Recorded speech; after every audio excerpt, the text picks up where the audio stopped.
Oke. Nah, ini sekarang 5 dengan 10, berarti 50 per 15 ya. 10/3, Pak. Berarti berapa? 10/3. 50 per 15 sama-sama dibagi 5. 10 per 10/3. Oke, nah ini 10/3. Nah, 10/3 lalu berarti kita sekarang punya ini, dan ini. Nah, ini yang satu tempat ini semua ini sebenarnya kan bisa juga kita sederhanakan. Caranya 4 dengan 8 itu kan seri. Berarti itu adalah 12. Ya. 12 lalu 12 dengan 12 di seri di paralel berarti jadi 6. Ya kan? 6 dengan 4 dapat 10. Jadi ini bisa kita ganti menjadi hanya 10 ohm. Kilo, 10 kilo ya. 10 kilo ohm. Nah, lalu sekarang berarti rangkaian kita ini ada yang biru ini sama yang percabangan ini ya. Sama yang 10 kilo. Ya kan? Nah, dengan demikian kalau kita lihat ini berarti kan kalau 10/3 kalau kita mau mencari rangkaian ekuivalennya berarti 10/3 tambah ini tadi 30, ini berapa tadinya? Yang atas ini 20/3. 20 ya, 20/3 tadi ya. Iya, Pak. 20/3 tambah 10/3 30/3. 10, Pak. 30/3 berarti 10 kan? Berarti ini bisa kita ganti menjadi 10 kilo lagi sama. Jadi 10 kilo ohm. Nah, berarti rangkaian kita sekarang di sini ada 10 kilo ohm, lalu di sini ada 3 ohm, di sini ada sumber tegangan, di sini ada 10 juga. Ya, seperti ini. Jadi ini tadi 10 kilo ya. Ini 10 kilo. Lalu ini 3 kilo ya. Nah, 10 dengan 10 itu kan menjadi 5 kan karena paralel. Ini 10 ini dengan 10 ini. Itu kan 5 kilo ya. 5 kilo dengan 3 berarti menjadi 8. Ya, berarti karena seri kan, nanti ini akan seri kalau udah diparalelkan 10 dengan 10, kita akan dapatkan 5 tambah 3 jadi 8. 8 berarti kita punya R ekuivalen itu 8. Berarti kan kita hanya punya begini sekarang. Ini negatif di bawah, ini positif, ini 16 volt. Lalu ini 8 tadi, 8 kilo ya. Nah, berarti arus total yang lewat dari sini ya, dari 3 ohm ini, 3 kilo ohm itu adalah 16/8 berarti adalah 2 mili ampere. Lalu yang 2 mili ampere ini akan ada ke kiri separuh, ke sini separuh. Kenapa? Karena sama-sama 10. Berarti kan akan masuk karena ini ada 2 mili ampere, berarti akan ke kiri nanti akan ada 1 mili. Ke kanan 1 mili. 1 mili ampere. Ini juga 1 mili ampere. Ya, berarti yang ke kiri ini 1 mili ampere. Nanti ya akan terbagi ke sini 1 mili ampere yang 10 ini tadi kan sesungguhnya ini kan bisa kita kembalikan lagi yang 10 ini bisa kita kembalikan lagi ke posisi yang 30/3 dan 20/3 dan 10/3. Yang ini kan kita bisa kembalikan sebenarnya ke sini. Ya kan? Ini tadi adalah 10/3. Kenapa harus kita kembalikan? Karena kita mau mencari tegangan di terminal ini, gini loh. Nah, terminal ini. Ini 10/3, ini 20/3. Nah, sekarang kita manfaatkan pembagi tegangan. Jadi pembagi tegangan, nggak usah pembagi tegangan, langsung aja R arus dikalikan R-nya. 1 miliampere dikalikan 10/3, berarti itulah V0-nya. V0 adalah 10/3 ya, kilo ya. Ini kilo dikalikan ini ampernya 1 mili. Ya, 1 mili. Jadi mili dengan kilo hilang, berarti V0-nya adalah 10/3 volt. Gitu. Lalu yang V1 itu di sini.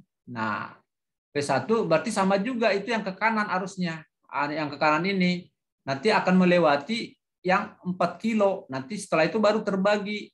Jadi kita nggak perlu mencari yang terbagi ke 12 dengan 8 karena kita butuhnya yang waktu melewati 4 kilo dan itu besarnya 1 mili. Berarti V1 langsung dapat adalah 4 kilo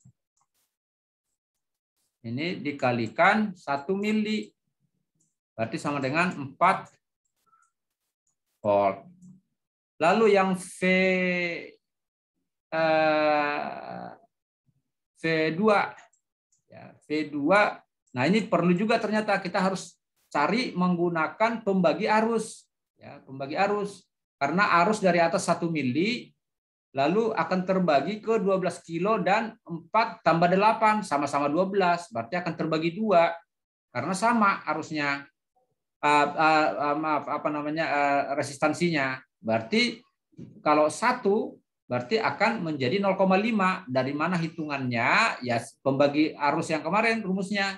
Berarti I, kalau kita buat I4 ya, I4 itu adalah berarti adalah 12 kilo per 12 ya ditambah 4 tambah 8 12 juga ya, jadi 12/12 dikalikan arus totalnya 1 mili gitu. Jadi 12/12 per 24 jadi setengah, dari 1 mili. Dapatlah arus V yang melalui I4 itu I4 kilo itu sama dengan 0,5 mili. Nah, 0,5 mili kalikan 12 berarti dapat 6 bukan, dikalikan 8 kali 0,5 dapat 4 volt itu. Jadi V0 itu tadi udah dapat 10/3, V2 dapat 4 volt, V1 lalu V2 4 volt. Gitu. Bisa dipahami cara mencari begini? Pak, izin bertanya untuk yang V1. V1 ini Ya, yang V1 itu minus 4 apa 4 volt aja ya, Pak? Soalnya kan arusnya pertama melewati minus dulu, Pak. Terima kasih. Iya, benar ini. V1 minus ya. Ini minus arusnya kan sebentar. V1 berarti adalah arus V1 arusnya 1. Iya betul. Jadi harusnya tadi seandainya di atas V1-nya positif seperti yang ini, ya, seperti yang ini juga berarti positif. Kalau ini berarti jadi negatif, ya, negatif, betul. Ya, V1-nya negatif, ya. Terima kasih koreksinya. Oke. Yang lain ada mungkin yang kurang paham di sana? Pak, saya mau nanya. Ya, silakan. Semisal yang rangkaian kanan itu kita bikin delta Y, bisa nggak, Pak? Ini. Yang 4, 12, 4, 8 itu, kalau kita bikin delta Y, bisa nggak, Pak? Ya untuk apa? Tujuannya apa? Malah membuat kita jadi sulit. Kita buat nanti menjadi delta, kita malah jadi kesulitan. Untuk apa? Toh juga setelah Y udah bisa kita sederhanakan. Jadi tujuannya Y delta ya untuk menyederhanakan. Kalau jadi kompleks, jadi rumit ya untuk nggak ada gunanya. Oke, Pak. Makasih, Pak. Oke. Ada yang lain?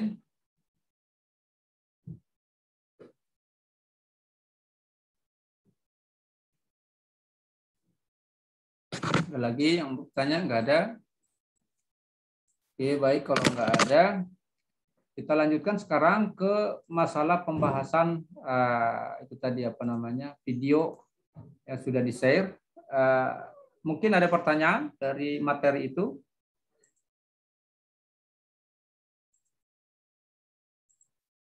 Saya izin bertanya, Pak, untuk yang Bapak upload video ke YouTube itu, saya masih bingung untuk menentukan titik simpul sama titik referensinya, Pak. Terima kasih. Oke. Siapa tadi itu? Cantika. Oke. Kita masuk ke materinya ya. Ini. Materinya ini. Ya. Misalkan gini ya, yang contoh tadi. Titik referensi biasanya lebih banyak percabangannya daripada titik simpul. Itu dulu. Ya. Dan biasanya itu akan berada di bawah. Ada posisi di bawah ini.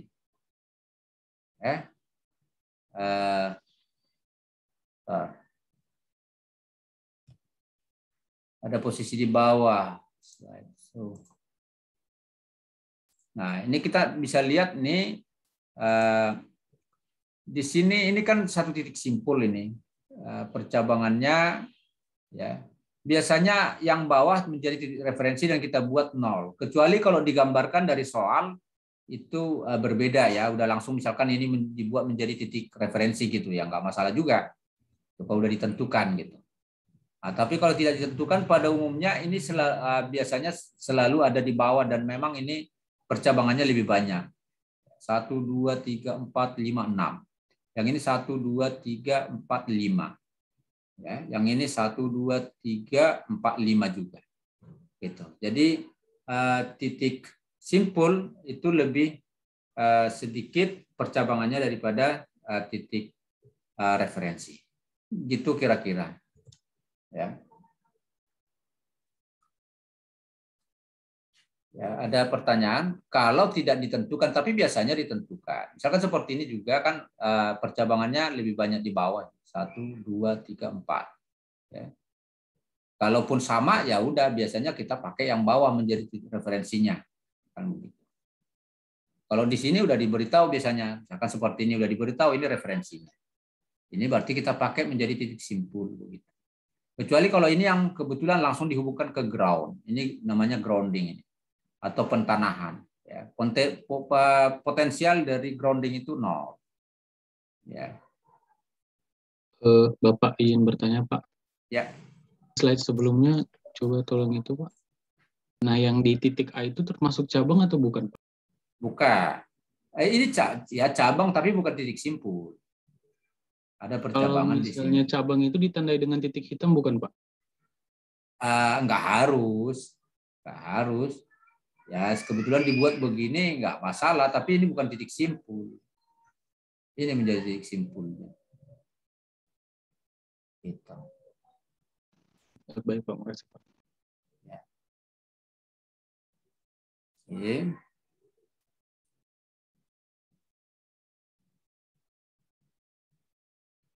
Oke, ada lagi yang mau ditanyakan tentang materi tadi? Misalkan yang ini tadi udah bisa ini. Jadi kalau mencari ini apa namanya menganalisis ini kita mulai dari titik simpulnya. Ya, misalkan itu titik simpul 1 begitu. Ya. Jadi prinsipnya adalah kalau metode titik simpul itu apa namanya kita gunakan KCL. Gitu ya. Kita gunakan KCL. Jadi kita analisis ini menggunakan KCL. Masing-masing titik simpul. Nah, yang penting kita bisa menuliskan persamaan arusnya. Kalau seperti ini udah langsung diberitahu IA. Tapi ya kalau ke bawah, I1. Nah, I1 berapa? Nah, I1 berarti adalah V1 dikurang 0 per R1. Nah, karena 0 nggak usah ditulis, jadi berarti I1 sama dengan V1 per R1.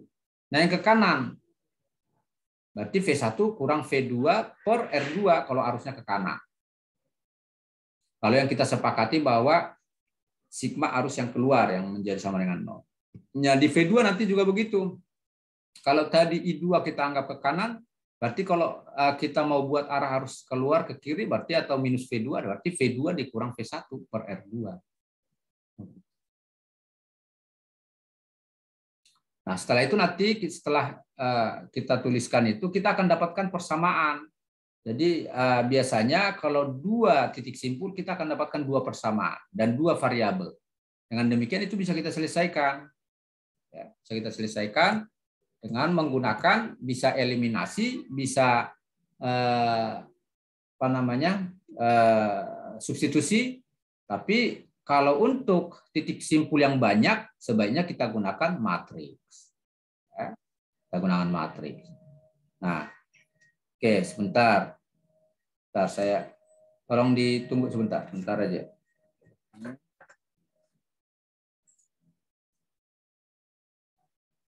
Ya.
Ya. Baik. Nah, sekarang kita lanjutkan lagi. Ini saya tutup dulu. Sekarang kita masuk ke bagaimana kita bisa memanfaatkan MATLAB untuk menghitung menghitung inverse ya, inverse dari matriks ya. Karena itu akan sangat membantu nanti ya. Sebentar, saya buka dulu MATLAB-nya. Jadi nanti bisa menggunakan MATLAB, bisa juga yang lain, silakan aja software-software yang memang bisa menghitung matriks gitu ya. Nah, misalkan kalau nanti Anda install MATLAB, nah kira-kira ini coba kita lihat dulu bagaimana caranya. Ini lagi loading, agak besar filenya, jadi agak susah.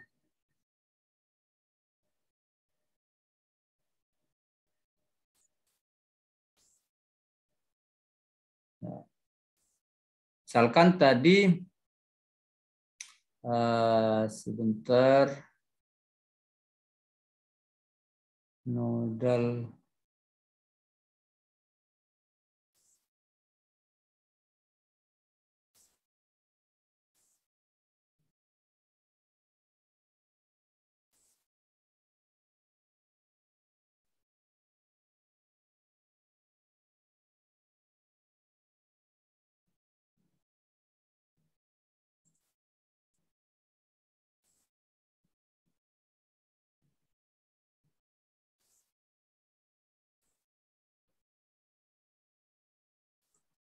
Ini saya share sekarang yang tadi kita bahas di video ya.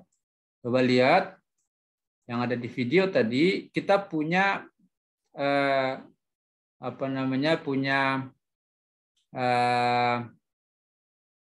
matriks G, itu matriks G-nya tadi adalah berapa tadi matriks G-nya?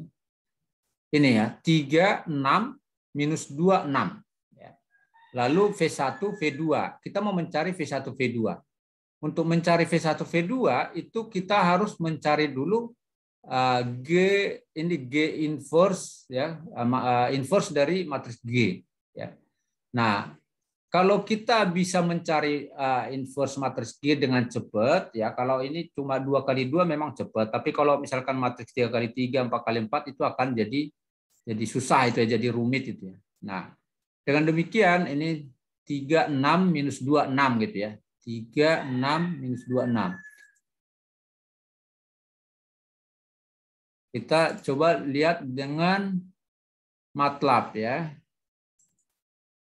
Dengan MATLAB itu bisa kita cari dengan cepat. Nah, ini MATLAB-nya. Jadi begitu kita masuk ke MATLAB nanti Anda akan bertemu seperti ini. Jadi misalkan matriks G tadi bisa kita tuliskan G ya, sama dengan ya, berapa tadi angkanya? 6, 3, 6 minus 2, 6. Ya. 3,6 baru baris kedua kita pisahkan dengan titik koma. Lalu 6, 3 minus 6, 6 berarti tadi minus 2, 6 ya. Minus 2, Pak. Minus 2,6. Lalu tutup kurung kurawal. Nah, ini udah terbentuk matriksnya G. Ya. Lalu kita langsung bisa mencari inverse. Kita buat inverse aja langsung inverse ya. Ini dalam kurung inverse G. Ya, inverse G ini kita langsung tahu inilah inverse-nya. Ya, inverse-nya 0,2 minus 0,2 ya. 0,06. Coba kita lihat tadi yang kita bahas tadi inverse-nya. Inverse-nya tadi kita dapat 1 per ini dia. Inverse-nya tadi yang ini. 1 per 5 minus 1 per 5 berarti ini kan 0,2 minus 0,2. Lalu 1 per 1,5 itu adalah 0, berapa tadi itu? 0,0667. Lalu yang ini 1 per 10, 0,1. Kita masuk kembali ke MATLAB. Nah, ini 0,1. Langsung kita bisa dapat inverse-nya. Ya. Lalu tadi kita lihat, kalau kita mau mencari V1, V2, ya, kita mencari V1, V2, berarti kan V1, matriks V1, V2 itu adalah tadi, yang ini rumusnya. V1, V2 adalah inverse dari matriks G dikalikan arusnya. Berarti kita buat dulu matriks I. Ya. Matriks I itu berarti sama dengan buka kurung 0 baru titik koma 24. Ya. Ini terbentuk matriks I-nya. Lalu sekarang kita bisa mencari matriks tegangannya. V sama dengan inverse dari G ya dikalikan matriks I. Udah langsung dapat minus 0,48 dan berarti V1 adalah minus 4,8, V2 adalah 2,4. Ya, jadi bisa kita cari dengan cepat menggunakan hanya berapa langkah ini? 1 ya. Seandainya gini kita nggak perlu karena langsung ya. 1 buat dulu matriks G, buat matriks I, lalu V-nya langsung dapat inverse G dikalikan I, matriks I. Kita dapat V1 minus 4,8, 2,4. Ya, jadi yang perlu dilakukan adalah yang pertama membuat persamaannya. Ya, kalau titik simpulnya banyak nanti variabel yang belum diketahui itu akan banyak. Jadi matriksnya juga jadi besar, ya. Bisa saja 5 kali 5 begitu. Ya, kalau kita gunakan metode metode eliminasi atau substitusi itu akan sangat lama. Tetapi kalau kita gunakan matriks itu lebih sederhana dan bisa kita manfaatkan software yang ada. Ya, salah satunya bisa menggunakan MATLAB ini. Ini ada versi ini yang saya install juga, ini versi masih trial ini. Ya nanti paling jadi bolak-balik ini ya install kalau nggak ada yang, karena ini mahal kalau dibeli begitu ya. Nah, kita bisa gunakan yang trial aja, nggak masalah. Begitu. Nah, kira-kira seperti itu untuk mencari inverse dari matriksnya. Ya, jadi kita harus bentuk dulu matriksnya, tapi kita harus tahu matriksnya. Setelah tahu matriksnya, baru bisa kita masuk ke softwarenya. Lalu kita bentuk di MATLAB-nya, langsung bisa dapat. Jadi MATLAB itu bisa kita katakan seperti kalkulator lah kalau untuk orang elektro itu. Seperti kalkulator. Dan mudah sekali menggunakannya. Kita nggak perlu buat, ya kalau agak rumit dia baru perlu nanti kita buat dalam bentuk file ya. Jadi kita buat programnya begitu ya. Tetapi kalau hanya seperti tadi perkalian-perkalian dalam bentuk matriks, langsung begitu saja dipanggil bisa dapat ya. Mungkin kalau dengan software yang lain untuk mengerjakan itu mungkin udah harus menggunakan beberapa langkah, mungkin udah banyak sekali langkahnya. Tapi kalau dengan matriks, dengan MATLAB itu cepat. Ya, baik. Nah sekarang coba kita Anda latih dulu. Ntar saya buka dulu filenya. Saya buka ternyata filenya.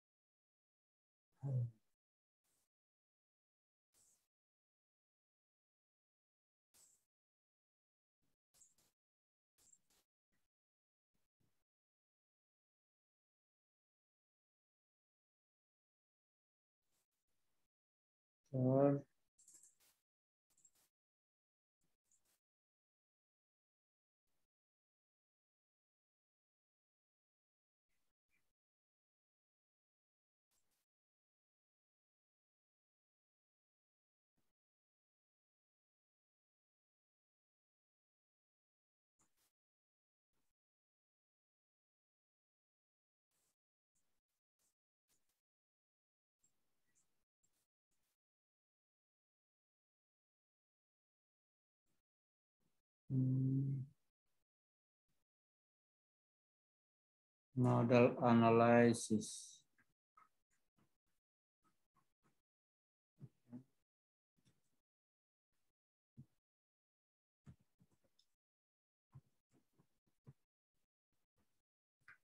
Model analysis sempat tertutup tadi, jadi susah lagi nyarinya.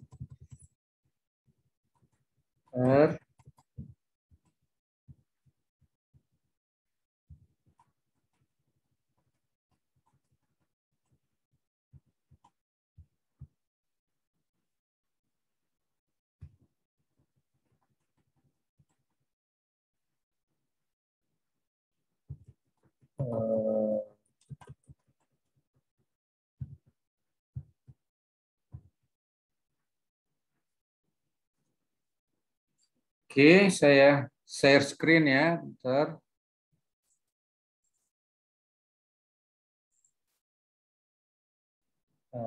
Ini soalnya yang ini, coba dituliskan di catatannya yang menjadi latihannya. Ini kan kebetulan ada jawabannya nih. Nah ini carilah atau selesaikan E34 ini, E34 ya, E34 berarti mencari V1, V2. Cuma ada dua dua titik simpul. Gunakan nanti metode eliminasi dan juga coba gunakan dengan MATLAB atau dengan matriks ya, dengan matriks ya. Dengan matriks secara manual, dan kalau bisa Anda sudah punya MATLAB tadi, gunakan juga dengan MATLAB. Jadi dengan tiga metode eliminasi manual, ya, matriks manual, lalu dengan MATLAB ya, mencari V1, V2. Sama seperti yang sudah kita lakukan tadi. Lalu kita coba cari yang lain.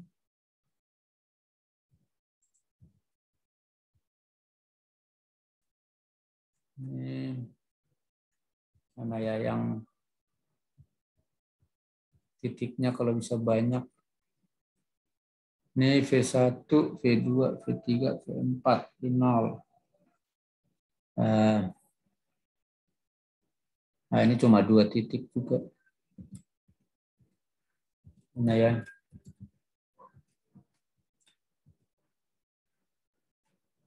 Nah, di bukunya juga nanti Anda bisa lihat ini bagaimana dengan menggunakan MATLAB ini. Ini dengan menggunakan MATLAB seperti yang kita lakukan tadi ya. Ini dua semuanya cuma dua titik ini. Ini udah analisis loop ya. Itu tadi E3 berapa tadi? E3 berapa tadi soalnya? 34 Pak. 34, Pak. Iya, Pak, 34, Pak. E34 ya. Lalu E34 ke atas dulu lah.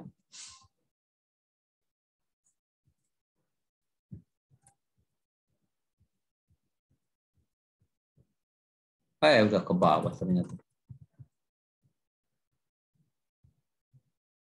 E34, lalu E311 ini ya, kerjakan juga E311 ya, tolong dituliskan E34, E311, lalu satu lagi.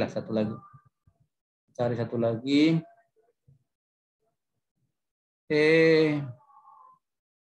Nah ini E39 ya. Jadi E34, E39, E311 ya. Coba gunakan ketiga metode itu ya. Kalau yang tadi menggunakan, tapi ini selalu dua titik simpul ya, nggak apa-apalah 2 titik simpul berarti matriksnya 2 kali 2. Ya. Nanti coba gunakan juga metode dengan matriks, gunakan dengan eliminasi juga, kerjakan juga. E310 juga ya. Jadi E311 sorry. Jadi E34, E39, E311 tadi ya. Oke. Dikumpulkan hari apa bisanya? Nggak usah besok, nggak apa-apa. Hari terserah mau hari apa? Senin, Selasa? Mau hari apa? Senin aja ya, Senin ya. Boleh Pak. Oke, hari Senin. Selasa aja, Pak. Selasa aja, Pak.